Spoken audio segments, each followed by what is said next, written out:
Welcome everyone, you were listening to it, perhaps watching Calling the Audible. It is now 5 weeks into the season. I've messed up the name of the show I've been on for 5 years. Thanks, Rayhan. 5 times.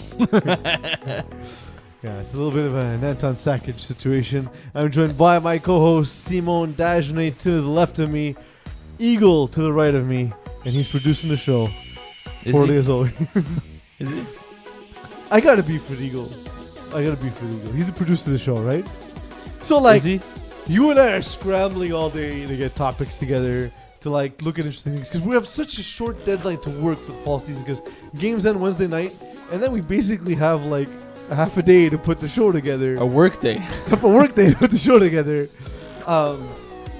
And like, you know, I'm like, you send me your topics. Give me. So not only does Eagle not give us topics, but then it takes forever to set up the interview or knowing that I like to prepare my interview questions for the guests. Maybe Knowing he could have done this literally 5 minutes after the previous show. Thanks to Della for joining us last week. This week, Lance Daniel on the show. Game of the week guy. Maybe he's doing it out of spite. Because we make fun of him for an hour. He works so hard and he does nothing. We make fun of him for a straight hour. Also, the scroll. Guys, step it up, man. Let your comedy, let your creativity fly. Look, one thing I know about computer software people is they're very creative. So I need you to showcase that creativity. There we go. Thanks, Eagle. Whatever you wrote. I'm sure it's pleasant and about me. Can you be more like Chapman? So eat more, sleep more, bop more. So welcome to the show, everyone. Hi. Let's get into some of the week's action. All right, it's about FPF. Yeah. I totally forgot. Oh, I don't even have a clock set up. What's the clock? I don't even know how deep we are to the show. We're like a second into the show. In my defense, we had internet problems that I needed to resolve. We did. But the interview, though. What's your excuse for that one? Everything you said is fact. All right. So I like to start the show with a segment I like to call Eagle Lockdown the Hell. So this is a fun game, actually. Sure it was. There was, you know what, in some ways, I actually kind of wish this was Game of the Week. There were some really I was crazy going to mention that next. So let me start with that, actually. It's not Game of the Week. There's some scheduling difficulties. We reached out to Flamants Fous. I'm going to post something on Facebook tomorrow as well. I reached out to Flamants Fous. I told him you're going to be unofficial Game of the Week at some point. We promise. This season we're going to have you covered. Unfortunately, we couldn't get the Lockdown Flamants Fous game. But Lance Daniel, who we'll talk to later about other topics. Scheduling is not particularly interesting. But we'll talk to him. He does a great job, and I'm sure he's going to get out there to cover them. We're working hard to find a time slot to fit them in, but it's an absolute priority for us, and we're happy to do it. Unfortunately, and the scheduling concern was that I couldn't possibly schedule another moment of my week where I need to see Eagle's face. And I didn't want to see it on Game of the Week. That's fair. So Eagle, you were saying the game. You wish it was Game of the Week because there were some crazy plays on both sides of the ball. I mean, some ridiculous catches. And again, kind of like last week, this is a game of fourth downs where Lockdown got stopped twice, got picked off once. Flamants Fous converted twice on fourth down for touchdowns, got stopped once. And on another ridiculous play, a ball that should have been an interception instead bounced off someone's hands onto another receiver who then had to dive for the ball to catch it in the end zone for a touchdown on like a 30-yard pass. So there's that one. And then near the end of the game, a potential pick six, which is dropped. I mean, it was a great game and everything. And I don't know who it was. If someone hurt their knee. I hope everything's going okay. But yeah, it was a really good game. No, it's good to hear. I see what you mean now by when I use the word ridiculous too often. What it sounds like? I see it now. Or when I say between stuff. Eagle. Between stuff. You were given their entire offensive playbook. Mm-hmm. Was that what you witnessed and they still executed? Or did they change? Necessarily. Because I also spoke to Thomas Kutsu and was like, hey, dude, this is what we picked up on. Talk to your quarterback. So I'm curious to see, did Nicholas Schaefer actually make the changes or was it just execution and they ran the same concepts and the same, and he read the field the same way he typically does? Same concepts to a large degree. Mm-hmm. A little bit of a difference, but mostly the same. Okay. And basically, to a certain degree, you can't do the same thing on defense every single play. So basically, you would be like, first down, either 5 yards or incomplete. Second down, 5 yards or incomplete. Third down, 5 yards or incomplete. That's the first down, right? So drive the field based off of. Sorry? Yeah, either way, you got a first down. Correct. Yeah, so basically it was that where it's like, okay, we took this away and then he missed, and then took this away and then he found one. So it was kind of that the entire game. Okay. I was curious because again, because it was a particular point of interest, and that I want to see this my social experiment of like, let me tell Eagle what works. Let me tell Nicholas Schaefer what we did. Let's see what works. Let's see who wins that. Let's see who trusts you. Well, but also the thing that we picked on for Nicholas Schaefer, for those who didn't listen to the previous show, is the way that he reads the defenses. He reads sort of like the destination of the check down, but doesn't read the intermediate part of the field, so he doesn't see when guys are closing in on the outside receivers, so he exposes himself to some dangerous passes. But he throws the ball so hard that he still gets away with some of them. It's the sort of thing that would have worked. If I actually ducked on the ball that he threw in my direction.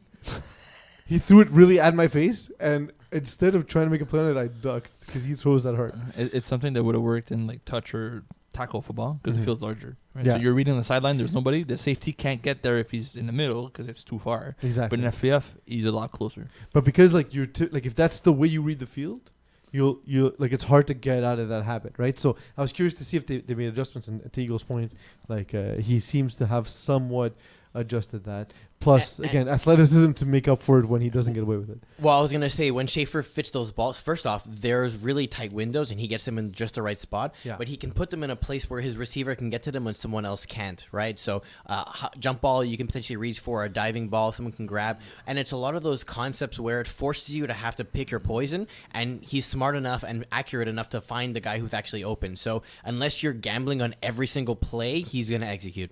Speaking of gambling, we had placed a bet last week. Yes. On the who would go off for the Easy W game.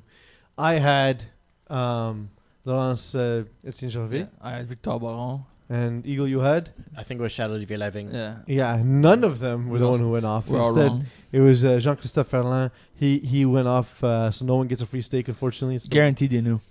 double or nothing, 2 steaks. Talking about high stakes. 4, 62, and Nice. 2, so 4 catches, 62 touchdowns, and 2 interceptions. 2 touchdowns. Wait, what now?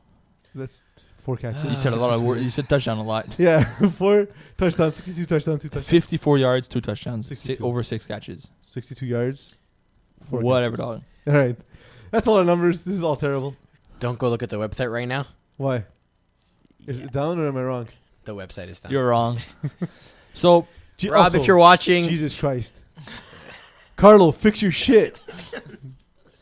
so what's wrong with broken ankles? I don't think they're that good. Fair.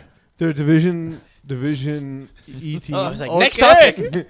I don't think they're a Division E team that got relegated to Division E2 that bragged about being in E2. Oh, the like, team's a bit different they're now. too good. They brought in a few guys from I get it. Missouri. I get it. My question is, Yes. do you think that they'd be better off with Matt Damon as quarterback? The Matt Damon of FPF. No. I just don't think like it. Because like we've seen Matt Damon have a really good season with Ducks. Fantastic. Turn the season around for Ducks. Yes. We saw Win him the championship for win the championship with Ducks. He's always been effective, Mm-hmm. but I feel like he's like weirdly self-conscious. Damon's Like very. he's a skinny girl who thinks she's fat.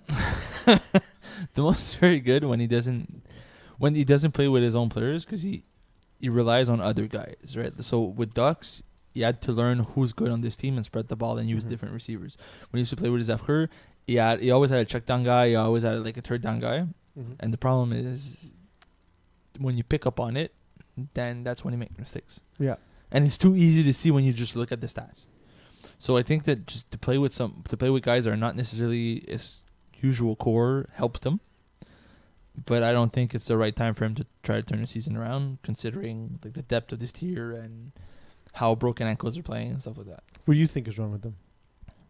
The quarterback plays weak, So don't replace the quarterback, but the quarterback. but I don't plays think it's a better option. I Okay. think I don't think Domo's really better than Jonathan Namir. The quarterback plays weak. Their defense is terrible. Should allow 51 points.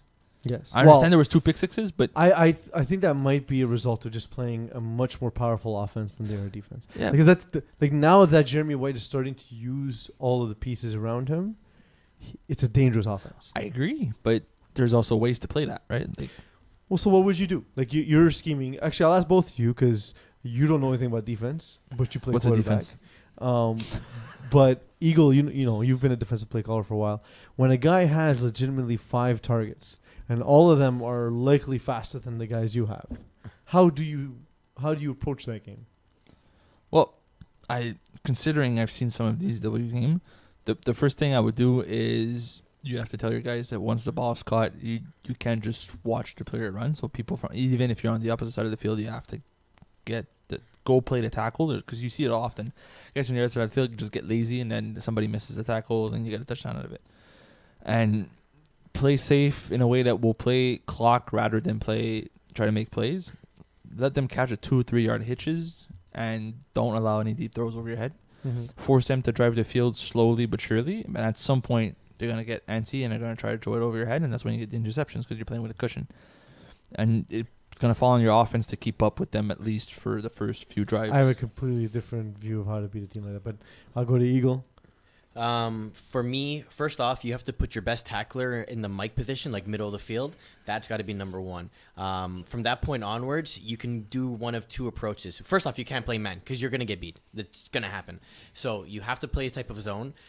If you're getting beat or if they're getting yards on anywhere between the 10 to 20 yards in terms of their gains, you're going to want to play a little bit deeper from your safety. So you play 2, sometimes 3 safeties, about 15 yards back. And then at that point over there, everyone playing your flats is playing a little bit off the line, about 5 to 10 yards.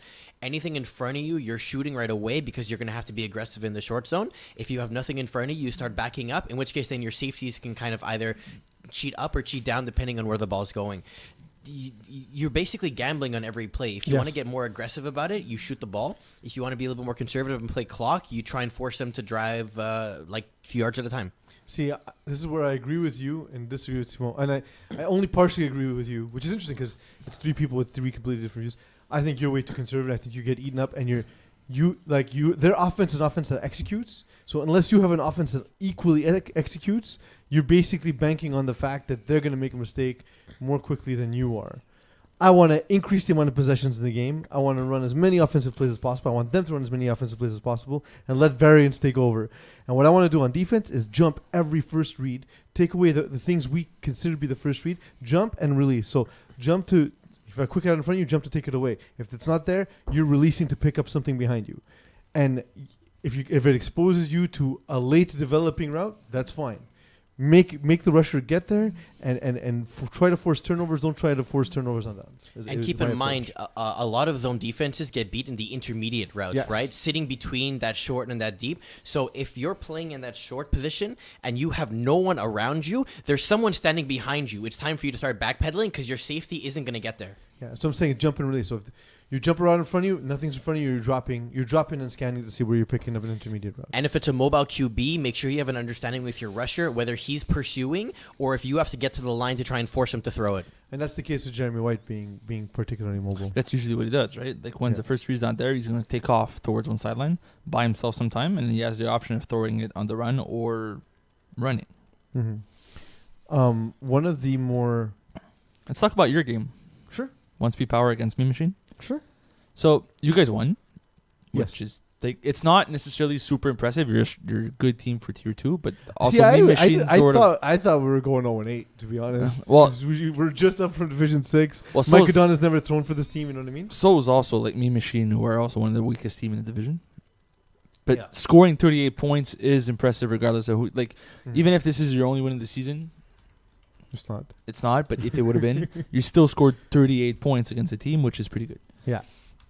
What do you want to know? Do you want to tell us a little bit about the game? Sure. Like, why did you win?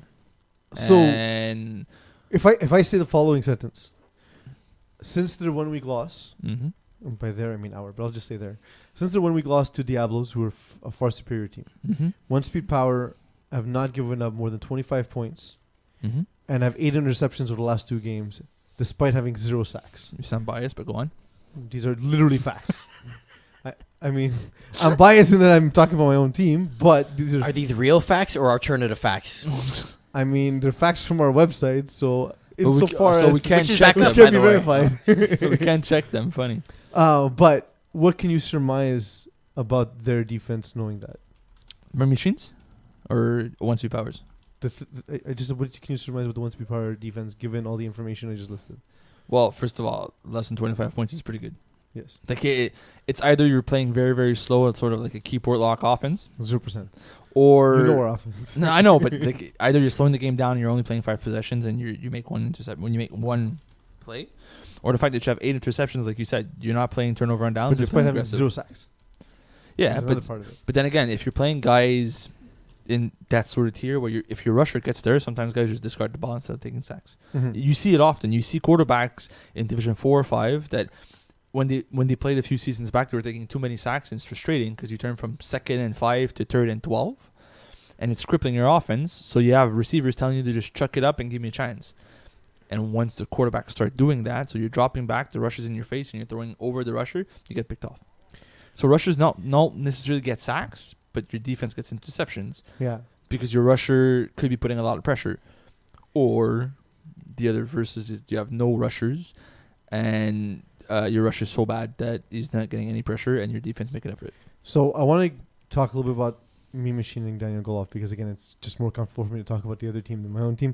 But It's also because you won, so it's boring. yeah, it's more fun to pick apart my team when we lose. Daniel Goloff, I thought of him after this game as the poor man's Simon Dagenais. I don't actually mean that as an insult. I'm already a poor man's people already. you're a poor man's quarter. But like, let's say, for example, like if you had the knowledge you have now, playing in Division 5, Division 4, Back in the days. yeah, you like last time you threw Division 4, for example, you had what 40 somewhat touchdowns, right? Yeah, we played well. We had a good season. So, but that's the thing is like Daniel Goloff is similar in that he has a very strong arm, and he calls a lot of isolation reads, a lot of high and low reads, and the problem would seem to occur. He's more fleet of foot than you are, Yes. so he can move, but he doesn't seem to want to move. He seems to want to stand in the pocket and throw. So what happens is he one example of a typical play call is he has a hook on the outside, a post from the slot, Mhm. a hook in the middle.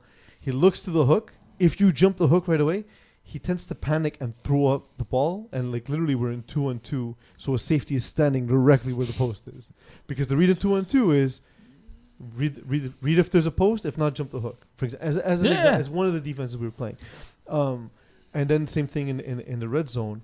You ran a lot of mirrored plays. So mirrored plays, if you know it's coming, the halves can drop to take away the deep ends, and the corners can shoot underneath the in breaking route. So one of the safest plays in FPF becomes one of the most dangerous plays in FPF, and that's what we saw in this game. That's why he threw the interception. Yeah, I think there's He something. literally could have thrown 7 interceptions this game because 2 were dropped and 1. I'm not a quick individual. I think there's something that he's also going to learn, also if they're calling ever, because somebody's going to tell them or he's going to learn by himself, is there's one thing about calling ISO plays, like you said, you're basically playing man-to-man against the defense and you're hoping your receiver's better. But you need to start calling plays that shoot 2 guys at the same defender, so you force him to take a decision. So, for instance, if you're sending a post up the middle, you could send a skinny post which goes over top and a hard post from the other side underneath. So you force the safety. You look off one guy. You force the safety to take a decision, and that's when you hit. So you're forcing him to either drop back with the skinny post and then you hit the hard post underneath, or vice versa. But if you're sending only one guy at him, he doesn't need to take a decision. Or instead of having, let's say, 3 individual reads where you have the post, the hook outside, the post over the top, and then the hook over the middle, which he's never going to get to in most cases. Agreed. The hook on the sideline could have been deeper. The snapper could have run a quick out to that side. Yes. Now, when you're going to your first read, you have 2 reads in that window. You know what I mean? You read the corner. If the corner drops Because back I've with the always hook, said you could just dump it off. You run a lot of isolation concept. But what's amazing is, and I'm actually going to give you credit, is you can read from 1 through 4 very quickly, which a lot of guys can't do specifically from lower divisions. But moving on to higher divisions, the game of the week this week was between Les Banlieusards and the Braves. And Banlieusards? Yeah, I can't say the name. Stop. We're going to get to Lance Daniel in a second, but I want to talk to you a little bit about the game before we get Lance on the line, just because there's a couple of topics here I think it's just more comfortable for us to discuss. Sure. Than, the game of the week guy. Braves win 25-14. Yes. Not surprising. Braves win with Matt Rene at quarterback, however. A little bit surprising. So, a couple of questions. We talked before the show about how Aaron Rodgers is basically throwing to a bunch of shopping carts and he makes the receivers look really good. Is this like the reverse Aaron Rodgers, that like the receivers are so good that Jean Tamer is a very good quarterback but is elevated because of who he has on the team? I think, the Braves receivers are very good. Yes. I think that they help the quarterback, but they're not necessarily the type of receivers that fit with every single quarterback. So if you would have the receiver core, you Peeze as an individual, you will not be able to succeed because they don't run the routes. I think I would be better. You would be better, yes, 100%. You know what I mean? Like, but you won't be able to make them as good as they are because they run. But I'm not. This isn't like, I know that I'm not. But it's just. But I'm saying within that tier of, let's say, Division 1-2 quarterbacks. Yeah. Does almost anyone look that good? Yeah, the Braves offense run a lot of plays that are late breaking, and Myra knows how to read it and use it to his advantage. When you're just taking a quarterback out of a team and putting a new one for one game, receivers are not necessarily able to switch to a different scheme right away. So you need to sort of have a similar concept to be able to exploit it well. And a lot of these guys played with Matt René before. Mm-hmm. Like he played with Mathieu Lepage a few winters ago, and they had a really good season. So there's already chemistry there. They brought in a guy that's talented, and they were able to put on a show against the Banlieusards.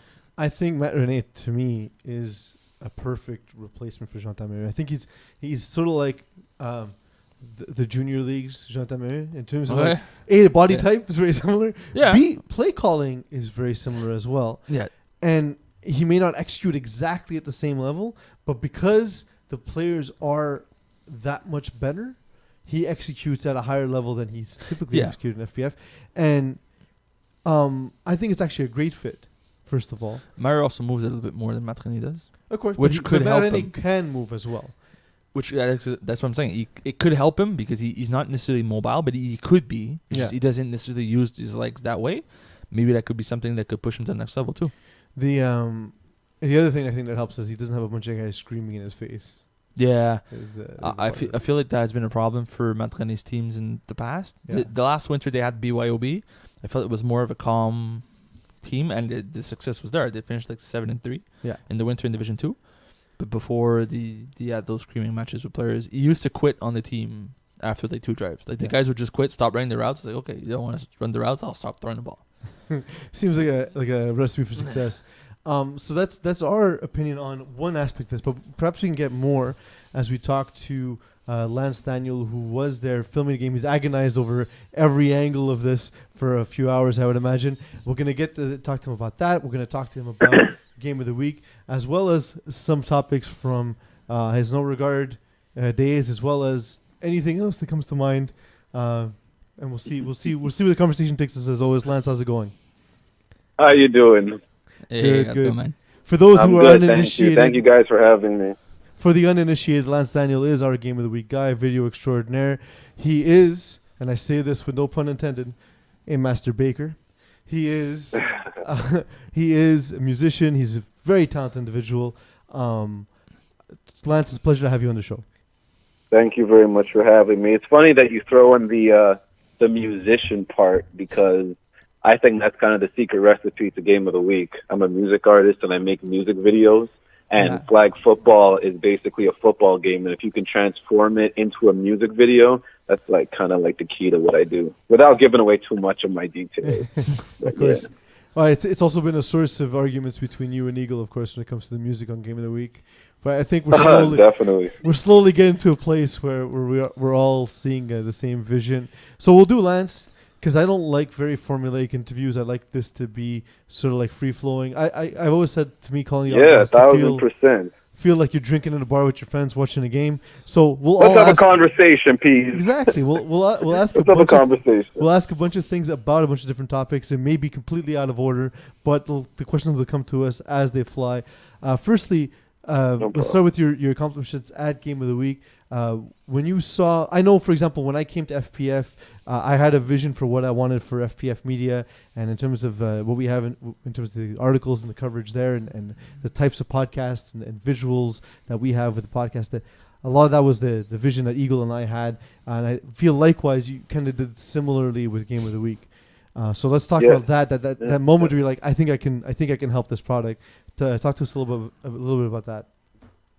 Without blowing up your ego, I think that you being in the position that you're in was super, super instrumental in me in Game of the Week. And that's because you allow me to go outside of the usual parameters. Like when I make Game of the Week, right, a lot of songs have swear words. Like there's a lot of elements that get analyzed from Alex and Peeze and Rob and everything. And Peeze, you give me a very, very long leash, you know what I mean? And also, I was a player, right? I played for No Regard. So when you're a player, like I see myself as not just a video editor, right? Like I'm a player first and then a video edit second. So as a player and as a football fan, I love football and I kind of understand what I would want to see as a player. Like I know what it's like to be mad at a referee for a call that I feel like was a bad call. And I tend to embellish those things in the video for the players to be able to be like, yeah, that's what I thought, or, oh, I saw it wrong. Okay, the referee did make a good call. But, that's all a part of it. It's all a part of it. I think the key really is if you had yourself a video editor that really didn't care or like football, but he just filmed it, I don't know if you would get maybe the in-depth that I try to present. Hopefully you guys, recognize it. Yeah, so one of the things, and I think Game of the Week, it's something that it's evolved over time, Lance, and there's been a lot of creative influences throughout time, but essentially it's always felt like watching game film, which to me I said, well, why can't this be more of an entertainment product, which, you coming along have helped us get there. Actually, Lance, I do have a question for you to a degree. One of the things that you brought into the Game of the Week since the previous ones was kind of like the slow motion or the instant replay angle. And then a lot of times it kind of brings up those controversial calls from referees. So I wanted to kind of ask you, because you see a lot of games and you go through the filming, what do you think of like the referees, and do you think being able to watch it at a second time or slow motion or whatever influences our opinion of the referee's call, whereas in real time you would really have to be a bang bang play?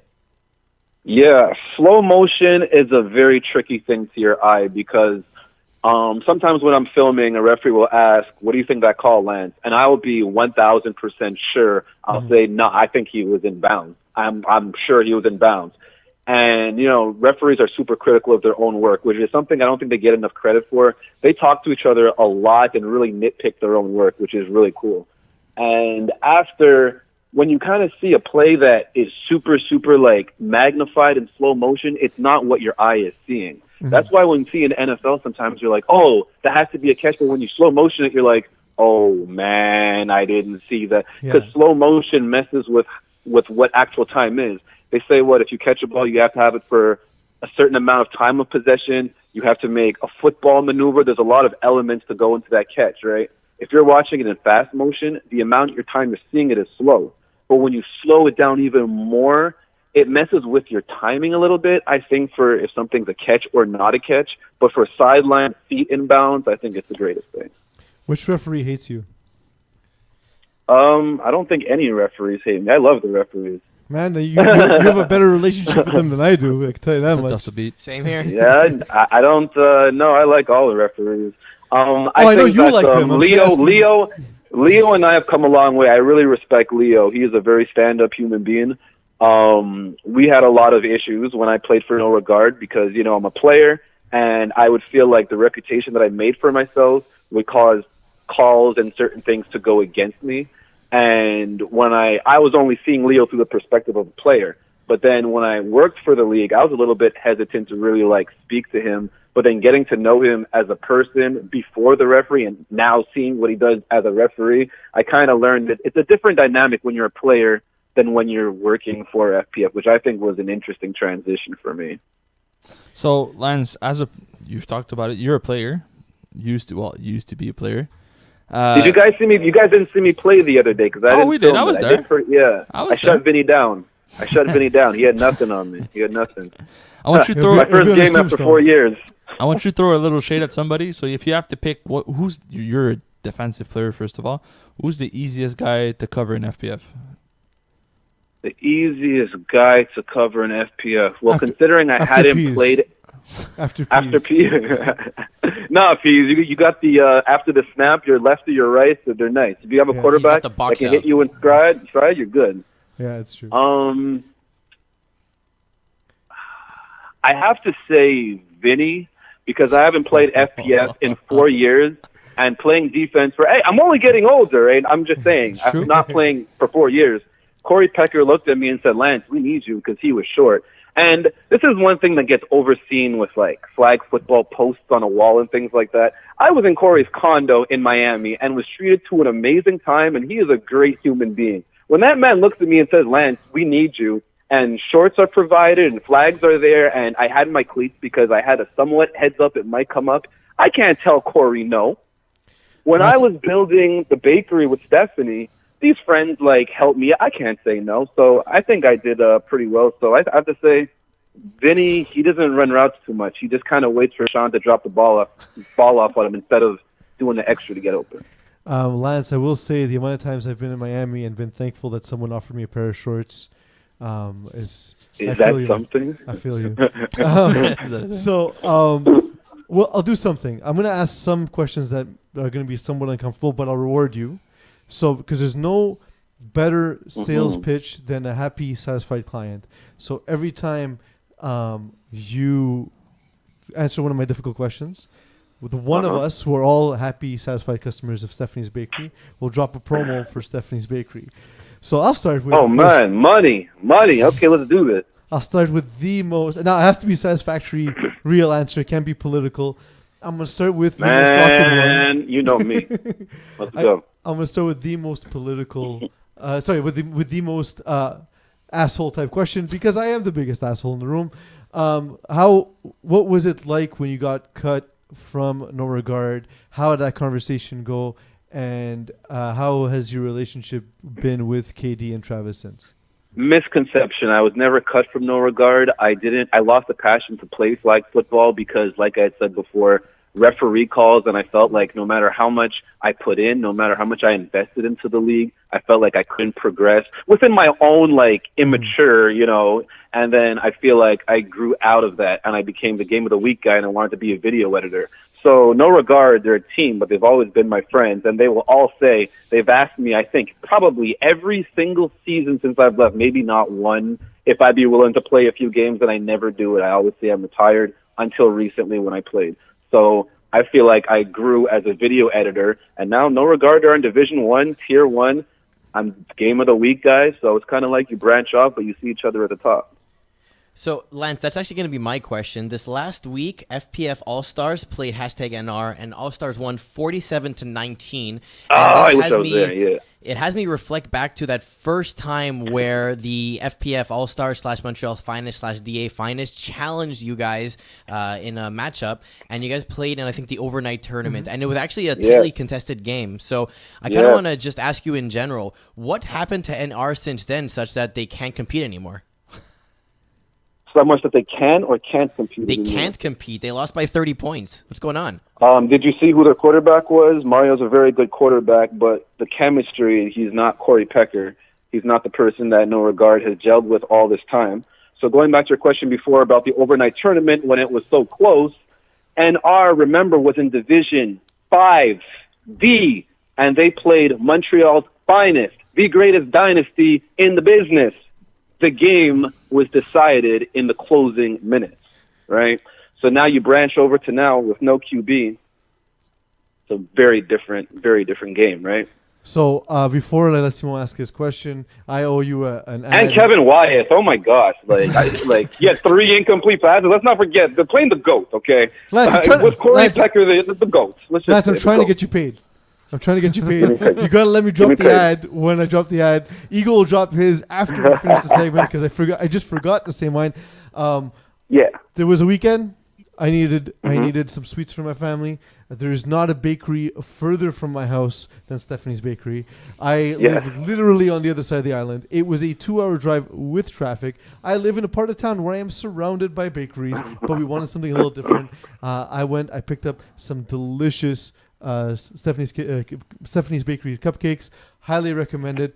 They do custom orders. They do great work, and it couldn't be run by nicer people than Stephanie. Appreciate that. Stephanie is definitely my better half, and Peeze, that's a testament to your character, because you have a lot of bakery choices, and without having made a big order from us, you've tasted the product, but making your order, choosing us, I know that has a lot to do with knowing us as the people that we are, and also knowing that the product is very good. But yeah, we make custom design cakes for any occasion. Lance, I did the ad already. Lance, I did the ad. Facebook.com/CupcakeMTL. That's Facebook.com/CupcakeMTL for all your needs: birthdays, anniversaries, weddings, baptisms, anything you need. You name it, we bake it. All right, Lance.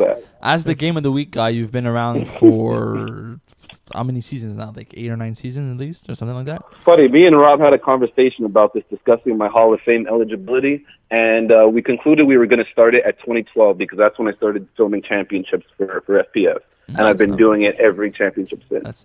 That's a lot. So I think I'm Hall of Fame eligible. So, what was the worst game to film in your mind? The one game that you filmed that you regretted filming because it was either boring or lame or whatever?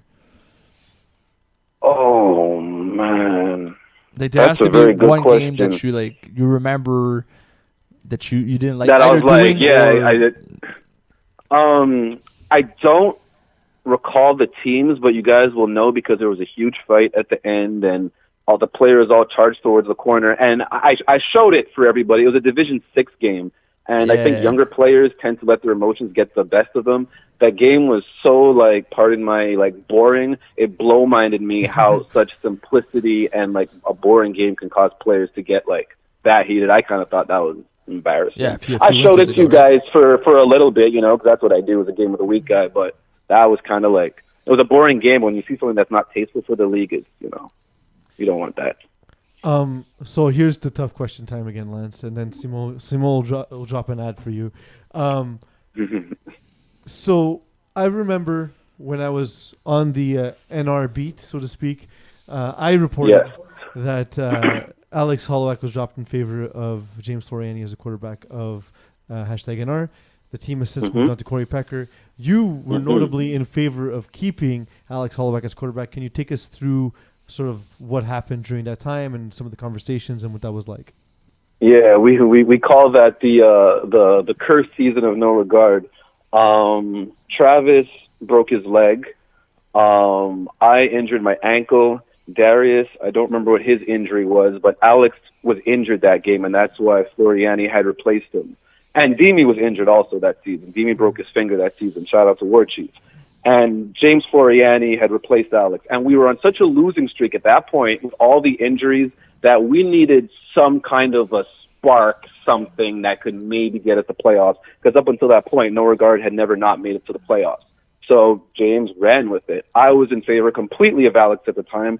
But that's when sometimes you got to look in the mirror and say, what's your opinion? Kendall is the one, as the founding father of CEO of No Regard. He's the one that's made them adapt from Division 5, 4, 3, 2, up until 1 with different moves. And now you see Corey Pecker in Division 1.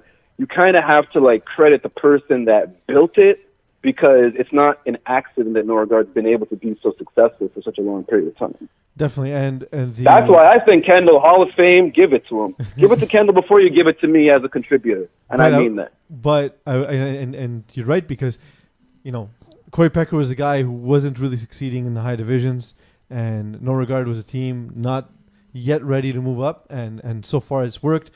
Simon, tell some people about some cake. So these owners, Lance and Steph, they're a very honorable guy. We could talk about the fact that I won a bet, and he did pay his bet and made a cake for me. But there's one time I remember. I took an L. There's one time I remember using it was the FPF Junior Finals, and Stephanie dropped by to drop some cupcakes for the kids. Yes. And if there's one thing I know about food, is that if food makes you happy, it's good food. And the look on the kids' faces when they ate the cupcakes made me realize how good and how what you guys do, like you cherish what you do, you love what you do, and It's it a reflects in the beautiful food thing. and the cupcakes that you bring. And Stephanie was there, and to see how happy the kids were really made me realize how like serious your business is and how good what your product is and how well you do what you do. It's a beautiful thing. And that's the one thing that really shocked me. Well, it didn't shock me, but surprised me in a bit, that to see how much happiness resolved from that little moment, what you guys could bring to I somebody. could say right now I fall in love with my girlfriend every time that I see her make a cake, especially when it comes to the kid's third birthday, and then they chose steps again for the fourth birthday and the fifth, and you see the graduation from Paw Patrol to Fortnite, and you see the same kid, the difference of what they like a year later, and the joy that she brings to families. Like, yeah, it's a sales pitch, but like it's a beautiful thing. Yeah, it really it is. People love cake. People love cake. Lance, Facebook.com/CupcakeMTL. Like with the page, please and Oh, it's thank good they give you a chance to do it at the end, Lance. Come on. Hey, I'm last ahead of the question. game, ahead of the curve. Last question I got for you, Lance. So, Yeah. every now and then, you and me, we understand the technical difficulties of capturing stuff. So I wanted to ask you, has there ever been a play that you've tried to film that ended up not working? Either it's too shaky or you forgot to hit the record button that was out of this world, and you said to yourself, I really should have got that on film? Definitely. But I think that I have a very high standard for myself, and I tend to catch 90% of plays. Like, I borderline don't miss, But the times that I do, I try to replace it with, like, I'll drop the music and make, like, a theatrical while I wasn't filming, and then go to the next play after just so I can compensate for the play that was missed. And sometimes if it's shaky, I'll eliminate the clip, but I always keep track of if there's a turnover on downs on, like, let's say a fourth down, I don't want people to realize, oh, but that was only 3 downs, so I'll include the shaky clip because I knew it was a turnover on downs. But if it was a first down, then I'll just eliminate the shaky clip because you don't really need it because it was a first down anyways, you know what I mean? And because I promised you a plug, so the opening weekend for Stephanie's Bakery, I actually had a dinner with my in-laws, and I decided to bring a dozen cupcakes from the bakery, knowing that it was opening weekend, knowing that Can you drop a bomb for yourself, Alex? Can you drop a bomb for yourself? Can I drop a bomb? I got one here somewhere, yeah. I heard you dropped a bomb last week. Drop a bomb for yourself for doing that. I got one. So yeah, I basically showed up at my in-laws with a dozen cupcakes, and they were amazing. So kudos. Yeah, thank you, Alex. You've been a great friend to me since I've known you, man. So glad to make your occasion special. Give us the Facebook address, Lance, one more time. Facebook.com/CupcakeMTL. Facebook.com/CupcakeMTL. Like the page and support the product. Appreciate it. Thanks for joining us, man. If someone sees you at the No field, problem. white Thank Gatorade? you for having me. Say that one more time? If someone sees you at the field, white Gatorade? Oh, man. Just this season, it's not about white Gatorade. Just tell me something that you appreciated that I did. A play that doesn't matter what season. I'll remember what it is. I appreciate how you caught that, whatever it is. I like feedback, good or bad. That's how I get better. Thanks, Lance. Thanks, Lance. Thank you, guys. God bless you. There we go. So that wasn't terrible. It was pretty good. I like Lance. He's an interesting guy. I like talking to interesting people. He has a different view that we do on topics that Mhm. makes it very like it's fun to talk to him for these things. He brings up points of view that we don't have, and it's fun to see that he sees it from a different angle. Well, and that's the goal for the interviews. Is we want to talk to people who also see games or people who play in games that have a different experience from we have completely. I was hoping for a little more brutal honesty from the NR days, but listen, you have to be you know politic what? about it. He's doing all right. So You have to be a politician about it. No, I wasn't cut. I guess. I was more. To be honest, I wasn't that one. I was expecting that. I was expecting more like juiciness from the Alex Holloway. Oh. I didn't get fired. I resigned with severance. You mentioned Fortnite. You see that's going cross Yeah, platform now. that's pretty good, man. Like, I like the fact that you can finally play with your friends without having to buy the same console as them. So if you were dumb enough That's to like buy, the most rich guy thing ever. Like, I have to buy all these consoles. like, Most people are lucky like to when have you one. see your friends buy an Xbox, you're like, sucks. You made the wrong choice. You should have bought a PlayStation instead. Mhm. Now we can't play together. Kind of sucks. Like it's dumb that we have to buy the same game but can't play I together. don't get Fortnite. Am I the only one? Like, I like it. Statistically, I know that I'm the only one. I can understand why people enjoy it, but it's not my style. I need accomplishments, Yes. and there's no accomplishments. Yeah. I Well, don't like winning. the feeling. But that's it. I don't Like, like what do the you get feeling for of winning? waiting in a queue for 3 minutes to then land, immediately Oh, there's die, no and queue. then stay in the queue for 3 minutes. Oh, there's no queue nowadays, man. You instantly queue, which is Okay, great. but still, by the time you start a match versus by the time you actually land, it's 3 minutes. No, And then no, if you no, not immediately anymore. die, your game's done. But or anyways. you end up in the middle of nowhere, you spend 5 minutes collecting items, and then you die. If you had to stand in queue to watch one FPF team this FPF Cup season, who would it be? Well, that's a good question. Weird segment, but good question. I'm gonna have to say my boys, man. Bandwagon, Jean-Guy. I like how you filibuster because you're not realizing that they made a transition. No, I was thinking. Jean-Guy, man. So it's so easy to hate on Jean-Guy, but you can't in this season. You can't. You can't. They're playing really well. I've been the most critical of Jean-Guy since the start Since of forever. FPF, Since forever. I was not a big fan of Jean-Guy before. I'll be honest with you. Right before the dismissed sort of thing, they More of a stopped Kush playing. guy? They were terrible human beings. Like they were swearing at referees, telling other players to go fuck themselves. All these things you shouldn't do in a recreational sport. And ever since they came back, which was either spring or fall, I believe it was this They've been- past spring, yes. the nicest guys, very quiet. So I think that comes to maturity, and I will say I've noticed that in Division 6 and Division E, a lot of these guys come in hot Yeah. because they don't know the community, they don't have respect for the community. Like at some point you've played against or played with everyone in FPF, so it's like there's trash talking, but then there's a point of like, well, like so But there's you- trash talking, and then there's losing my mind and acting the fool. Like Yeah, there's one thing to tell me like, oh, like I made a play on you, I'm better than you are, and there's another thing to just lose your mind because you're losing by 20. yeah. Buddy, you're losing. Calm down. You know, like the game's over. You don't have to flip out about it. And ever since they came back, they've been class acts.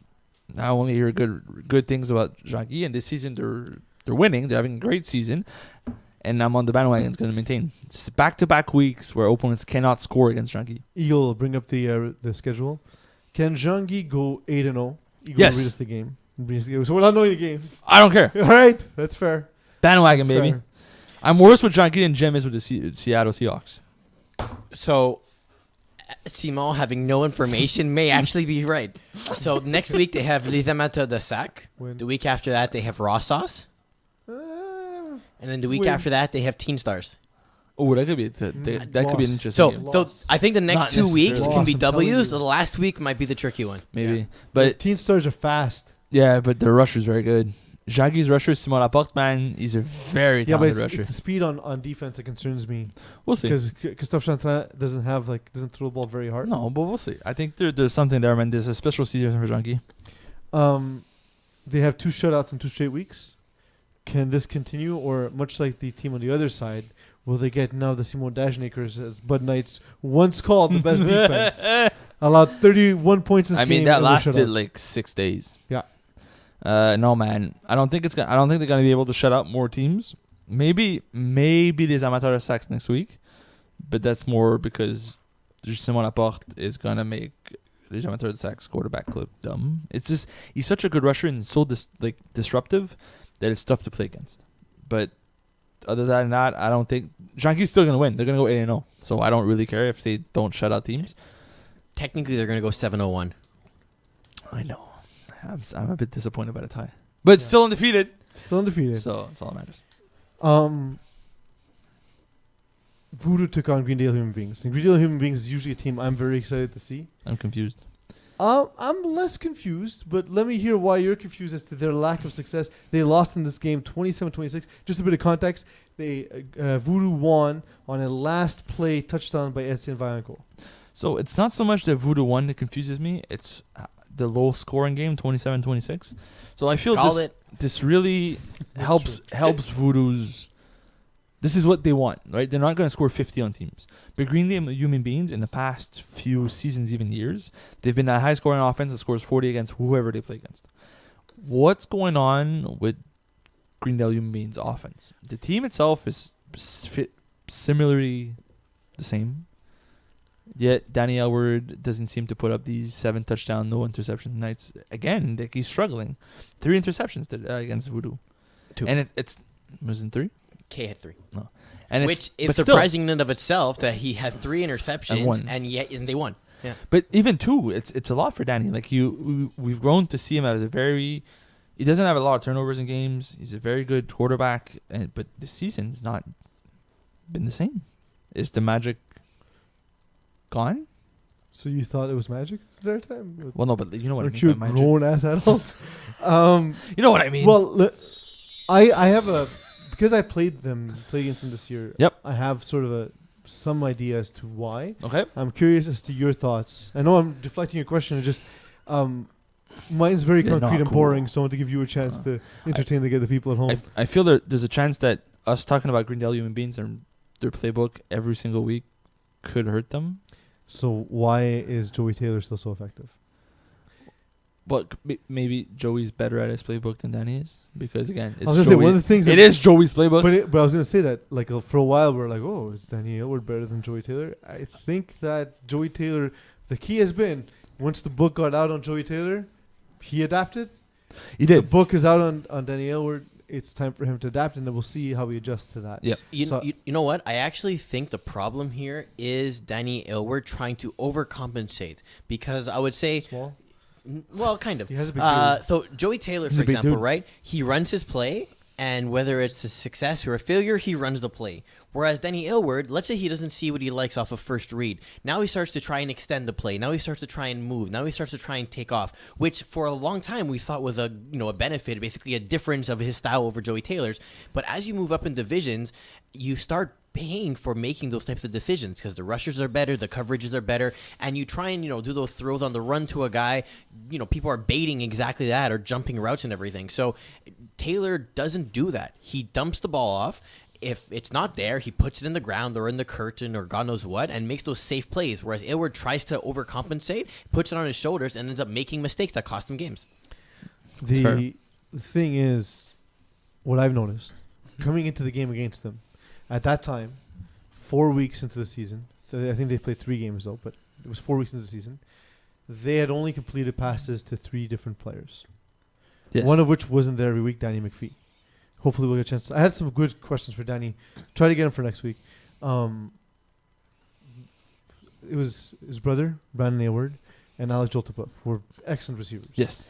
So when I saw that, I said, okay, this is what we're doing. We were only 6 that night. I said, guys, we're playing man every single play. We're putting our 3 best guys on their 3 best guys, and dare you to throw against Peeze on a receiver you're not comfortable throwing to.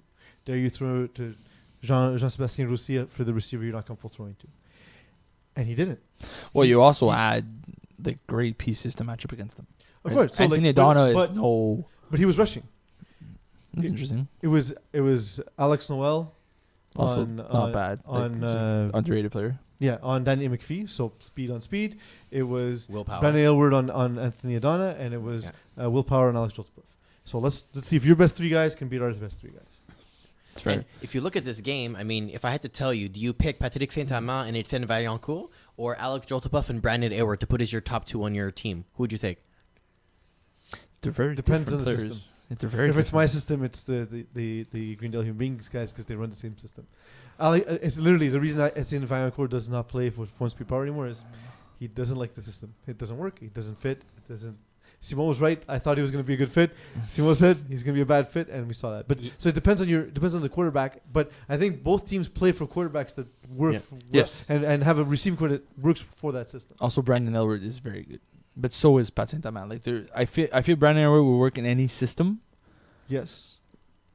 Well, just like Pat Saint-Amand will work in every system. Well, I was going to That say, said, the rest of the team, if you switch quarterbacks, both quarterbacks are useless. Oh yeah. Frank K could not play for that team, and Danny Aylward could not play for. and just in this game, Saint-Amand and Vaillancourt combined for 16 receptions, 155 yards, and all 4 TDs. Maybe somebody And should cover them. Aylward and Joltapov combined for 14 receptions, 134, and 3 TDs. So if you look at the rest of the team, they're contributing very little in this one.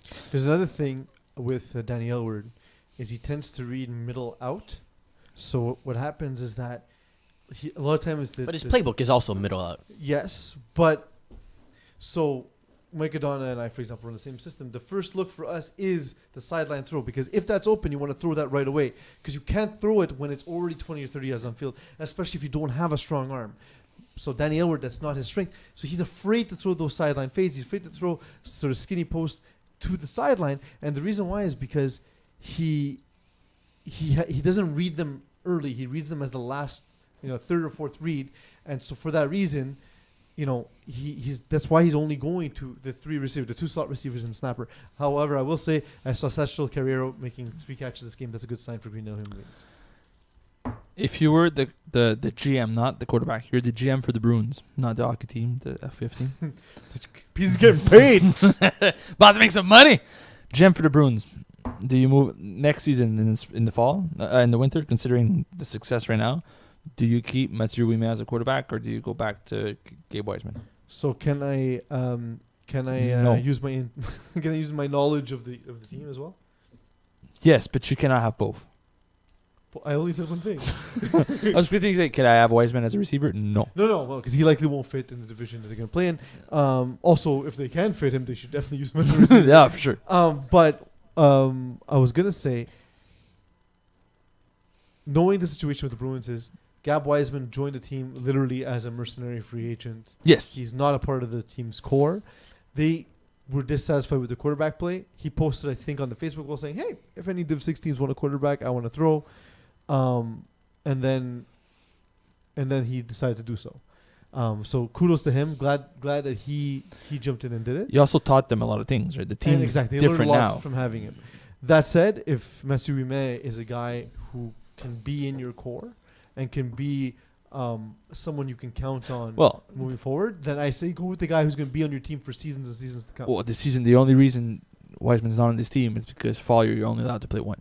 You have to choose between Diablos and I understand, Bruins. but if ever it happens where you need to choose again, I'd rather have the quarterback who you can have full time. Yeah, but that's when next winter you could have both. You have to choose which one you want as a quarterback.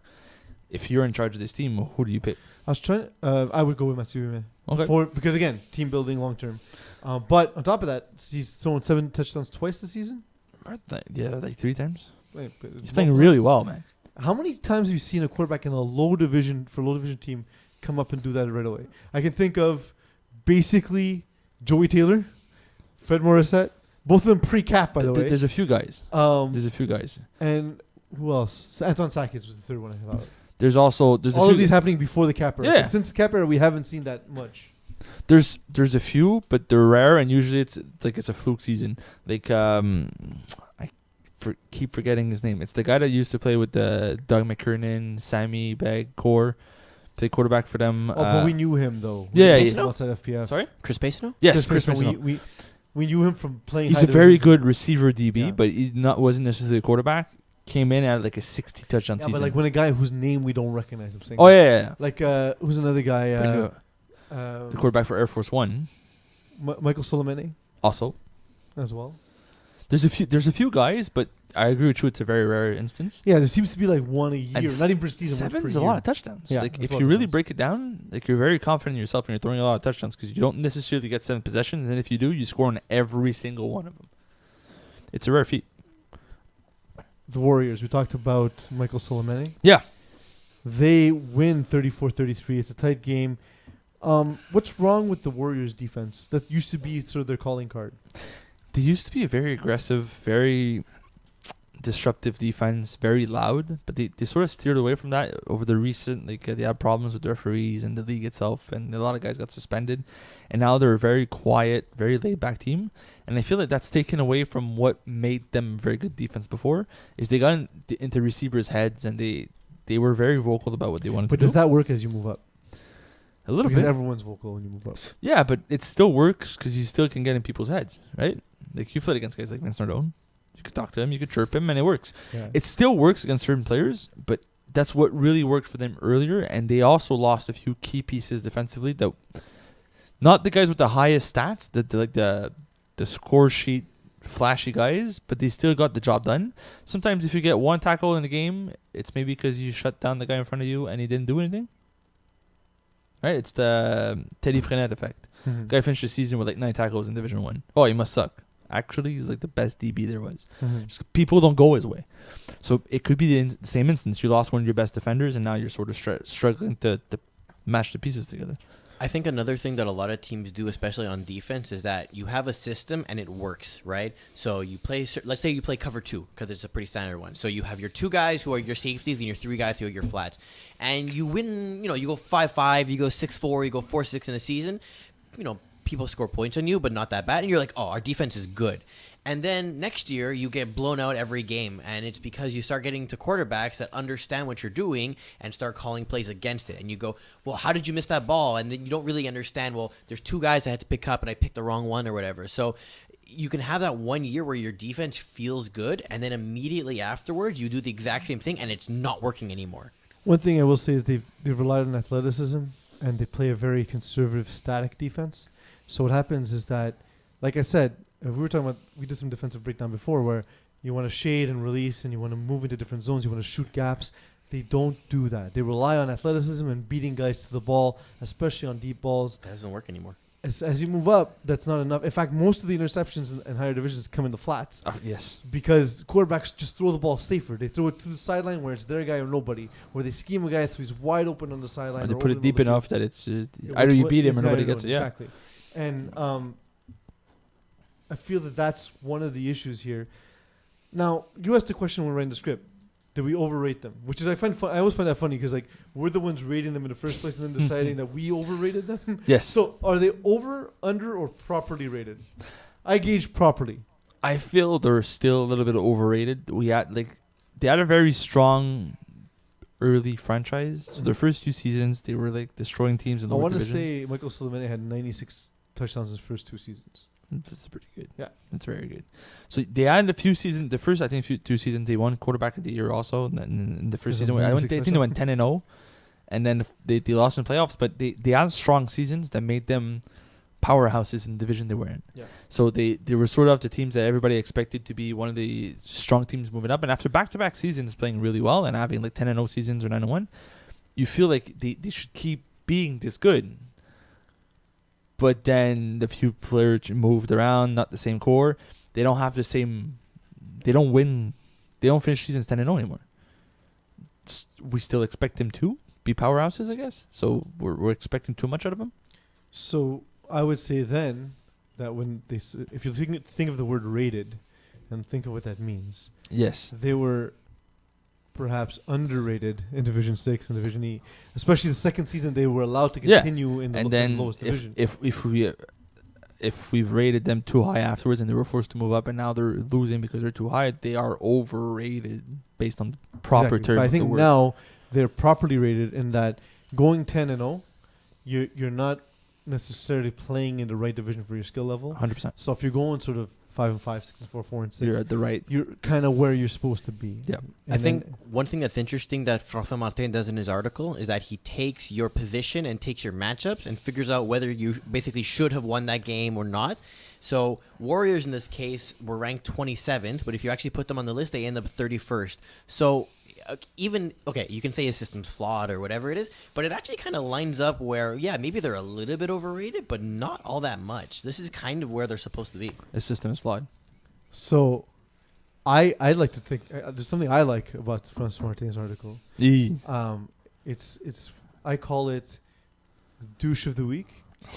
It's so when you're writing the article I know exactly what you're gonna say. and you continuously pick your performance as the quarterback of the week And your and- receiver that you fed. and a receiver that you fed on purpose, and part of that is that you're playing in a division that's too weak for the team that you put in. If it's Go ahead, cool. If it's a DB, I get it. Like you have no Control of that. you, Yes. don't, you don't like if you're defensive. If one of your DBs play well, But also if you're the writer, no. But like even if it's your receiver, fine. You can go just on statistical merit. If you're quarterback, you gotta be some kind of douche. That's actually that segment from now on in his article is some kind of douche. We'll read it every week that François Martin is the leading quarterback in some kind of douche. so. So speaking of François Martin, they played SWAT this week, which was one of the games we thought would be one of the best games of the week, and probably the best game of the It's tier. gonna be the closest game. I don't know if it was one of the best. Fair. Close doesn't mean best. It looks sloppy as hell. 27-26, as close as it gets. Is this a case of both teams having a better team than their quarterbacks? Yes. Like, is François Martin the weakest player on this team? Yes. But that's a good team. Like It is a very good team. as a captain of a team, that's what you want. 100%. You want I to be don't know the if he'll worst admit player. it, but that's No, but what I it's- do. yeah. Same with everyone in this room, by the way. Yeah, you want to be the worst player on your team. Yeah, because that means you have a good team, or better than you, Or it's basically. better than you, so you're playing above your level. Also, it's easier to bench yourself in core situations because you're like, no, you're better on the field as opposed to get off the field. Yeah, I'm good at doing both, actually. not really good at benching myself. Maybe I should work on that. Yeah, seriously. Corey Kennedy, quarterback of the year. Oh, I have a funny story about that. We'll get that. That'll be your final thought. Okay. So, We still got to do 90 seconds of heat. Yeah, I was gonna ask. Oh. Did you prepare 90 seconds heat? no, but I could think of something. Well, I'll think about it now. How terrible will it be to let him ad-lib it? If we give him a topic, it might not be that bad. Oh, I could. Oh, I got try one. that. We'll try that. It was your topic, actually. We'll try that. Give me a topic and I'll go off. But make sure it works with me. I have a topic. Okay. It'll work in 2 ways. Okay, it's fine. Both quarterbacks played bad in this game, right? And Diablos and SWAT. Is it because they're playing better defenses than you're used to, or is it because they're finally playing a team that is their own level? I think they're playing a team where the athletes on SWAT match up with the athletes on Diablo to a degree. Sean Haney and Isaiah Allard are very difficult to cover and very difficult to deal with in coverage. I need to interrupt you again. Isaiah Allard got another 2 interceptions and a sack. What the As a rusher, what's his total? I'm very curious. of interceptions? Yeah. I'm pretty sure he's leading tier 2. So Diablos, And that's another thing is like speedy rushers don't do anything from Martin. Tall rushers have an impact. let's be good journalists here. Diablos were missing Chalvet, who's probably their Isaiah Allard is receiver. leading the tier Thank you 2 for with that. 5 INTs. That's funny. That's a rusher. That's more than one a game.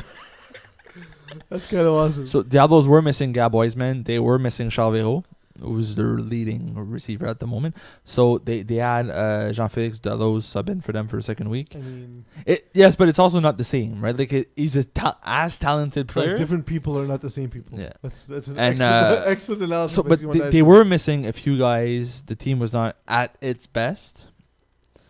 So there's something to say there too. Like it's the same. I feel like it's similar to SWAT, where they're very top heavy. Mhm. Like we talk about Sean Haney, we talk about Isaiah us. Allard. But when you look at the entire team, there are weaknesses there that should exploit. Mhm. So I feel Diablos is exactly the same. The top 3-4 players are very, very good and maybe too strong for this tier, but the bottom half is being overcompensated for. That's fair. But that's how they fit in tier 2, right? Yes. Like that's the bargain they make. You have 90 seconds to heat for us? Do you have a topic for me? I have a topic as Eagle cues up the music. The Eagles noticed that there's a lot of ties, so I want you to rant about Ties? ties that you wear, ties in FPF, and possible overtime solutions.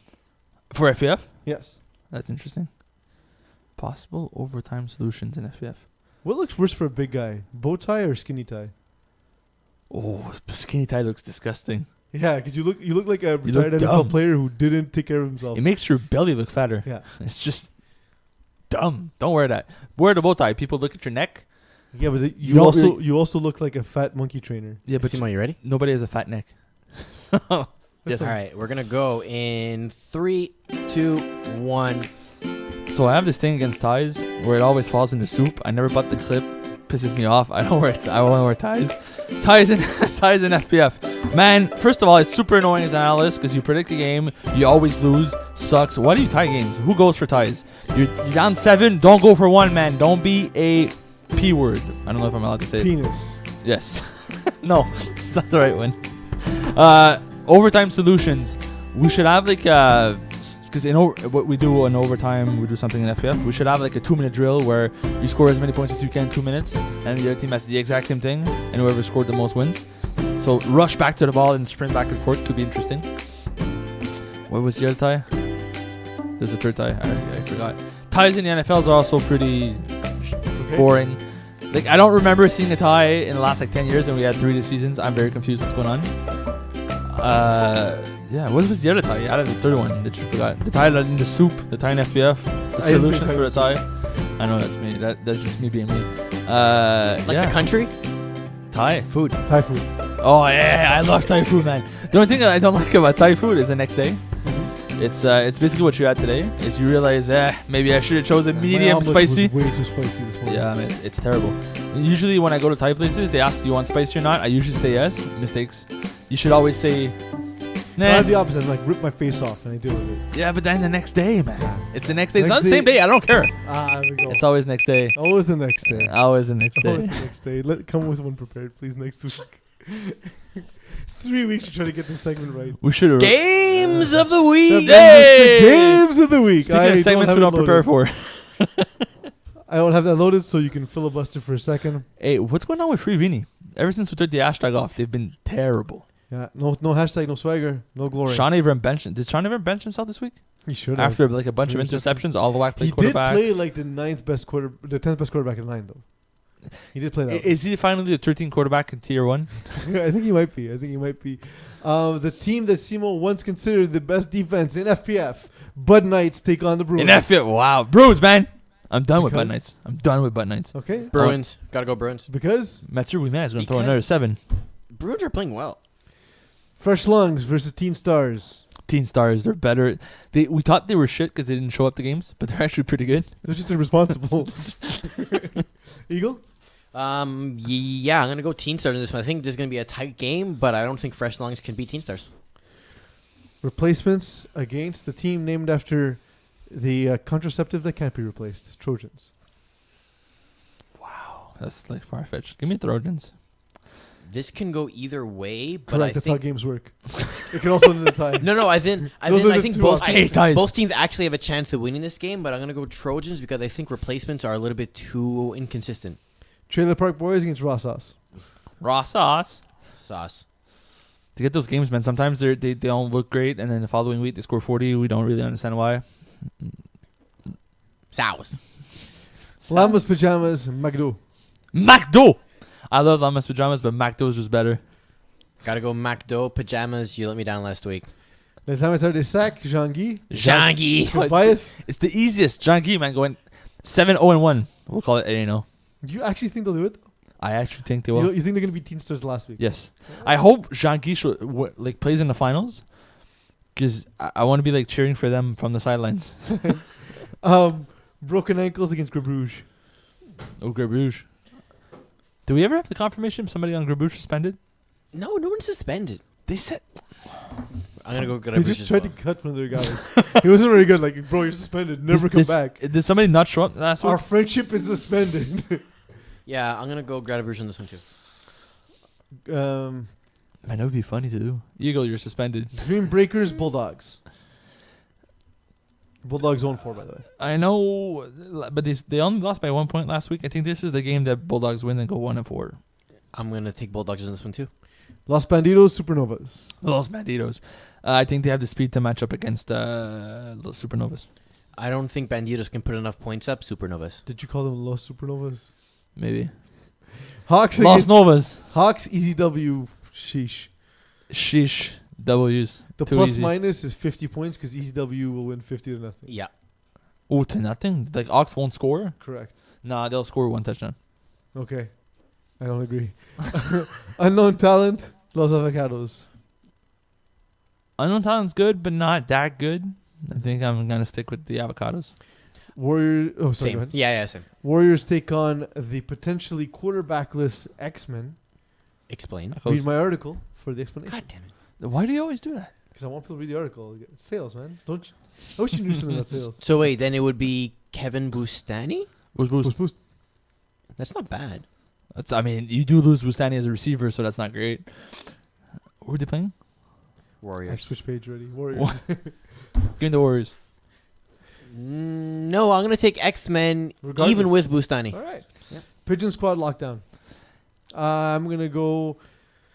Pigeon Squad's got some flaws, but if you make their defense. So does Lockdown. Yeah, but I was going to say the flaws are as such with lockdown that I expect them to make more mistakes and capitalize less frequently than Pigeon Squad. So I think like it'll be like 2 interceptions each kind of thing, but Pigeon Squad will score more frequently on the interceptions than lockdown. Story of my life. Yeah. I think that Lockdown's going to win by a very small margin. They're going to be able to have an extra possession. Then they're gonna make mistakes. But Speaking of small margins, a new dwarf planet. What? NASA. a has planet of found dwarves or a dwarf I planet? wish. Oh, that'd be awesome. It's a really small planet. What would you call? What would you, if you had to name it? What do you call it? It's A small dwarf planet. planet. A small planet? I don't know. I have to think about that. Dinklage. That's not bad. I have to think about it. I'm gonna go with Eagle. Ew. What speed power Voodoo? How did we not come up with that? I don't know. That's why I forced the joke in the game of the It's week. pretty good. I still think the dwarf planet's better than a planet of dwarves. One speed power Voodoo. I can't pick it. OSP. Yeah. It's sad. Ugh, I True. don't agree. Mean Machine versus SWAT. SWAT. SWAT. Yeah, I don't think Golov stands a chance against a lard. No. How many more picks? Two more. Le Flamants Fous against Levion La Vida Loca. By the way, Daniel Golov 14 interceptions so far. I refuse to say that team name, so they found out LVL? who. Yeah, LFF. They might be the best team in Tier 2 though. Who? LVL. Le just- Levion? They just beat Junkyard Dogs, so something to monitor. I don't really care. Junkyard I will not Dogs. say that team name. Junkyard Dogs, Diablos. Is this another easy game for the overpowered Diablos with the underpowered quarterback? I don't think it's going to be an easy game, but I think we overrated Junkyard Dogs. We taught about their success in the spring It's a season, very different but roster. it's a very different roster, and this one has a lot of problems. Unless like anger management. unless Jason unless Jason Rossi has a flawless 6 touchdown game, they won't be able to keep up. I'm going to go with Diablos. What are the chances of Georges Livoyer getting blasted into the curtains by an oncoming junkyard safety? If he If shows it's up. from behind, it'll be Jordan Rossi. If he shows up. If he shows up, yeah. He wasn't there for the last 2 games or so. Outlaws versus Greendale Human Beings. Human beings. I'm being impressed by Outlaws week after week, so I'm going to go Outlaws on this one. Also, keep in mind that Outlaws run vaguely the same offense as One Speed Power that beat Greendale Human Beings 2 weeks ago. So It's something mostly your defense, the one. That's rather also than- also true. Internet issues. Keyport Lockstars, Sweat and Beers. Oh, Keyport Lockstars. Sweating Beer is a mess. Yep, same thing. They Dirty lost- Dogs they lost versus on my team without me. Braves. Dirty Dogs, Braves. Yay. Hashtag NR2HD. Hashtag NR2HD. It's just, it depends if Corey's there. I'm assuming Corey Becker is going to be present. So hashtag NR, but it's going to be really close. Yeah, I'm also going to go with 2HD. Sorry, guys, I can't. I didn't go with participate 'cause 2HD. my I'm taking 2HD. That's okay. the internet won't load. But you can say I will also because I didn't pick that. But you should. STL versus the hashtagless Free Vinny. Oh, STL by 20. Yeah, I'm going to go STL on this one. Ooh, FPF All-Stars Conspiracy. Easy. FPF All Stars by 20. I know. I'm just trying to figure out how frustrated Lazara is going to be. Lazara to have guaranteed yet- a win last week, and they won by 5. Are Conspiracy not a top tier team? They are not. I don't They- think they fall within the top 4. I They're- think if they end up in tier 1, They're the It's gonna be a short perfect season. second tier team. They're perfect. If they were ranked like 7 or 8, they're gonna have they're gonna play in the finals. If they rank anywhere above 6 or above, they'll get blown out of the water. And in the last game, Les Banlieusards versus Lightweight. Who? we can't say it. Banlieusards. It's not complicated. Banlieusards. There you go. It's not you both It's speak just- French. You know why? It's because the N, the L, the I, the so E, the U, weird. and the Okay, S so- are squeezed It's so letters, and so close. I'm just Okay, like, so say banlieue and then Zal. Banlieusards. There you go. Banlieusards. So easy. Peace, who you got in this one? Not I lightweight. gotta pick it in the article. I'm gonna go with Lightweight. 3 wins in a row. Well, I'm Oh, not. it's lightweight game. Yeah, They're playing Banlieusards. yeah. I think this is the game. Simon possesses. Why are you throwing? It's not. It's not. No, I'm not here. Who's throwing? François Raymond. He's back for. He's back for Banlieusards 2 win. games. Okay. He's also going to play defense. So that's Yeah, but I think Banlieusards' defense. So what, you won guys the are game. gonna play a 4-1 with him deep safety? check down. the depends. snapper. Depends who calls it. Final thoughts, gentlemen. You had something. Did I? Yeah. No, you said keep it for final thoughts, but I forgot what it was. So talk about Halloween candy. Halloween candy. First of all, it's like pure joy in a wrapper. That sounds so wrong. But also, I don't care. I Also, love the Halloween. Trojans. Yeah, Eagle also eats too much candy. It's disturbing. I love it. But Eagle, for your final I- thoughts. I went to Walmart and because I usually get office candy for the entire office, I got 5 boxes of like 100 each. Okay. It was like $90. Okay, you And got And in my ripped mind, off. I'm like, I should really expense this. You got ripped off. Jean Coutu, man. $10 for a Costco, box. bro. Most likely, but if you don't have a card, Jean Coutu was like a box of 100 for like $9. But what type of ones are you getting? No, but they were all like the ones that they had No, was. you're not getting the good ones then. I'm telling you, it's the good ones. I buy Halloween candy. You're getting Jean like Coutu's where I buy Mars it. bars Yes. and O. Henry's. Yes. And then there's also Reese's there's a new one Pieces. with like sweet tarts and Skittles and something else. Yeah. Laffy Taffies. I hate Laffy Taffies, but sweet tarts are amazing. It's because you're not funny. I guess. Eagle, talk to us about Montreal at Table. Yeah, so if you guys don't know, for the months of, I think it starts in November actually, officially. Yep. A whole bunch of restaurants in Montreal are offering a special where you can go and basically taste their menu, do like a tasting menu, table d'hôte style, for 3 meals usually. Like appetizer, main course, dessert.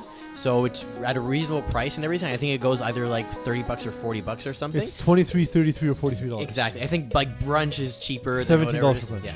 So what you can actually do is, for example, if you want to go to Europea and not pay $500 a person, you can go now. So go ahead and book that online. Check the list of restaurants. There's a lot Anything of on good there ones. that's caught your attention, Eagle?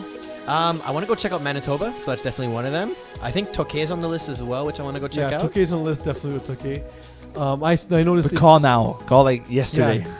Impasto is on the list. Michael Forgioni's Inferno place. 2 is also really good nearby. Michael Forgioni is a grad of Pius 10, so I always promote his place.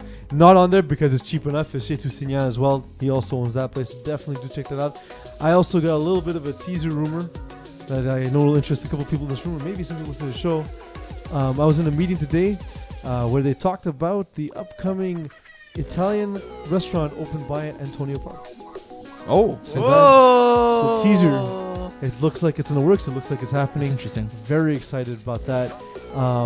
Maybe it's stuff I shouldn't be leaking, but But then again, it's a Whatever. podcast. What is gonna happen? whatever. You should have just told me. I would have leaked it. Worst Nobody case, could. worst bring it case, back but to it me. doesn't matter. I don't care. The song's over. Play it again. I was about to actually. I can't do my going for one. Going for The two. longest final I don't thoughts. think that's ever happened. No, it's the first time. Listen, sometimes you just gotta keep it going, man. You don't want just 90 seconds of heat. My going for one, going for two. I think cereal's stupid. I'm just gonna go for one this Why? week. Because, I think it's delicious. But so let me pitch it to you this way. Okay. It is a milk and bread based gazpacho. Yes. Will you order that? A sweet milk and bread based gazpacho. It's funny because It's I another can thing that totally came up see my it meeting. described as that Yeah. at a fine dining place. Like you ever see things like, a deconstructed whatever? I'm like, it's a fucking sandwich. Put your goddamn sandwich together. Don't be lazy. Think about it. Would you order a sweet milk and bread gazpacho? You're just imagining like sourdough floating on top of it. That's disgusting. That's it for this week, guys. Thank you, Simo, for joining us. Thank you, Eagle, for the production. Next time, please do some prep work for your stupid I mean, segment. next time is going to be in a long time, so you know. It's true. No Simo next week. We're going to be bringing in some other talent, some more talent than Simo, of course. So thank you guys for this week, and thanks everyone for watching. But most of all, thank you all for letting me be myself. Actually, timed it well this time. This song. So if we have a gazpacho for cereal, what would you describe as like Eggos or like waffles? Egos is cardboard you put in a toaster. Cardboard. Echo's amazing. Egos Yeah. are not amazing. I love it. Trash. That's great. Okay, so first thing to do is go to the doctor and have him remove all of your taste buds. If you smoke a joint and then put 2 Eggos in a toaster, it's going to change your world. After you smoke a joint, most people will change. Hey.